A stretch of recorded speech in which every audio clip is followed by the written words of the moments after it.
Dewan Pimpinan Pusat Partai Aceh mendeklarasikan pasangan Muzakir Manaf atau Mualim dan Fadullah atau Dek Fad sebagai calon gubernur atau wakil gubernur Aceh yang maju di Pilkada November 2024. Deklarasi pasangan Mualim Dek Fad berlangsung di Taman Sultanah Safiatuddin, Lamprip, Kota Banda Aceh yang berada di area PKA Ahad siang tanggal 25 Agustus 2024. Dalam deklarasi tersebut, beberapa massa yang hadir juga sempat membentangkan bendera bulan bintang.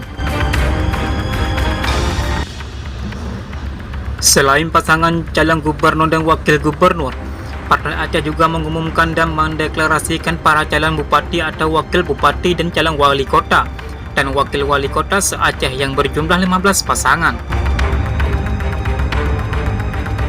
Kegiatan deklarasi digelar Partai Aceh menjelang pendaftaran calon kepala daerah ke Komisi Independen Pemilihan Aceh dan KIP Kabupaten atau Kota pada tanggal 27 sampai tanggal 29 Agustus 2024. Pada deklarasi tersebut, pasangan Mualim dan Dek Fad kompak memakai baju berwarna merah lengkap dengan lambang Partai Aceh.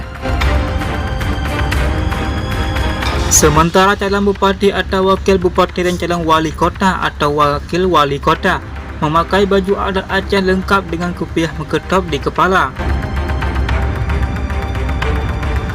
Saat deklarasi, pasangan calon gubernur atau wakil gubernur dari Partai Aceh ini kemudian dipersejut tepung tawar oleh ulama Aceh yang hadir. Diketahui, Mualim merupakan Ketua Umum DPP Partai Aceh, sementara Dek Fad adalah Ketua DPD Partai Gerindra Aceh. Pasangan ini berlatar belakang mantan Gerakan Aceh Merdeka yaitu GAM. Mualim adalah mantan Panglima GAM, sedangkan Dek Fad juga merupakan mantan kombatan GAM di wilayah PD. Mualim berharap deklarasi dan momentum hari ini diberikan kemenangan untuk memimpin Aceh periode 2025 sampai 2030.